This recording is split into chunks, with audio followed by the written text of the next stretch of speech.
Popel hitzak errautsak esan nahi du txekieraz. Unai Egia irakasleak Javier Cercasen El Impostor liburua irakurri ostean ikerketa bat hasten du, Enric Moner deportatu katalanaren bizitzaren inguruan.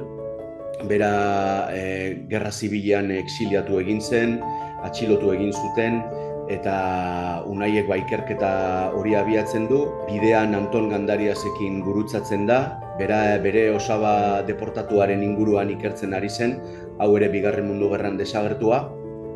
Eta bien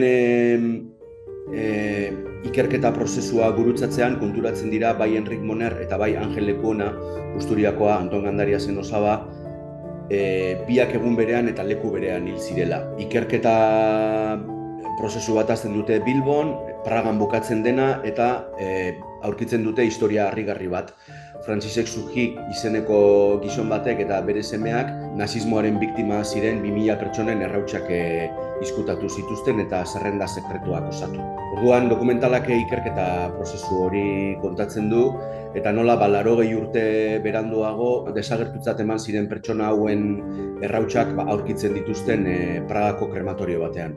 Nik ezagutzen dituen Angel Lekuonaren senitartekoak, Gernikakoak direlako, eta ni ere Gernikakoa naiz, eta bere historiaren berri banuen, baina bere errautsak aurkitzen dituztenean Pragako krematorioan eta aurkikuntza horren atzean beste historio harrigarri bat dagoela ikusten dudanean, erabakitzen dut dokumentala egitea. 2022an senitartekoekin batera joan nintzen Pragara, eta orduan ez nekien oso ondo dokumentala egingo nuen ala ez, baliabiderik gabe joan ginen, eta harrezkero hasi ginen dokumentalaren proiektua osatzen gaur egunera arte. Produkzioari dagokionez nahiko ondo joan da proiektua. Esango nuke ez dugula zailtasun handiegirik izan, eta zailena izan da zehar lerro edo ari narratibo ezberdinak dauzkan historia bat orduta erdian batzea. Niretzat zuzendari moduan eta inguruan izan ditudan gidoilari edo editorentzat zailena hori izan da, ez? Momentu historiko ezberdinak dauzkan historia bat, ari mutur ezberdinak dauzkazana, dena orduta erdian biltzea. Ikusten nuen bazela historia bat kontatzekoa, alde batetik pertsona batzuek abiatzen dute ikerketa bat desagertutzat eman ziren pertsonen memoria dignifikatzeko. Francisek Sujik eta bere semeak Pragan bizitza arriskatzen dute hildakoengatik, beraien memoria gordetzeko nolabait. Nik uste dut kontatzeko moduko historia bat zala, eta gainera gaur egun ere indarra duena, eta are gehiago esango nuke, gaur egun zentzua daukana, ez? Uste dute edozein gizartek memoria ariketa egin behar duela nola edo hala aurrera egin ahal izateko. Azkenean erabaki genuen Pragan estreinatzea, eta bertan zinemetara joan zen herrialde haretan senitartekoek omenaldia egin behar ziotelako Francisek Sujiri. Eta hori dena Bigarren Mundu Gerraren 80. urteurrenaren kontestuan.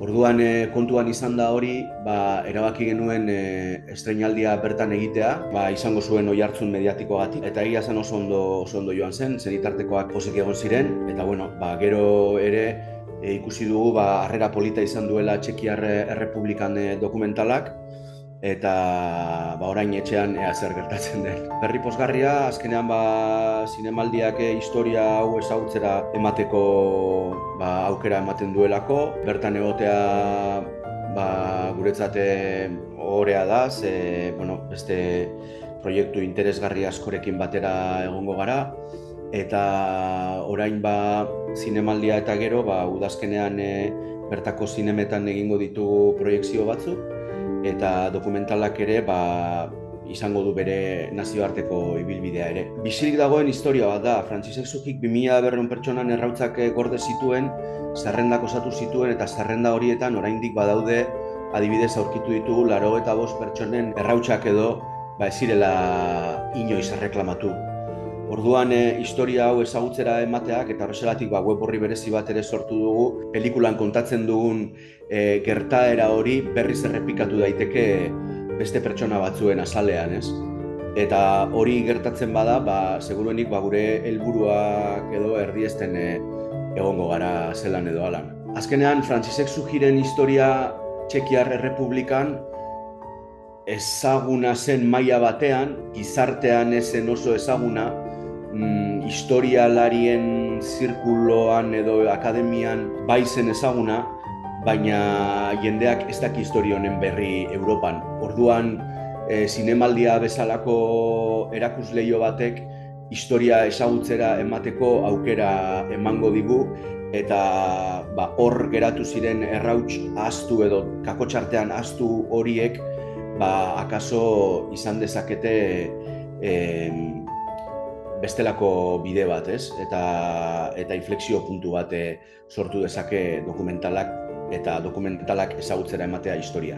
Azaroaren 4ean zinemen prestreinaldia egin nahi dugu Bilbon, eta hortik aurrera leku ezberdinetan proiektatuko da dokumentala.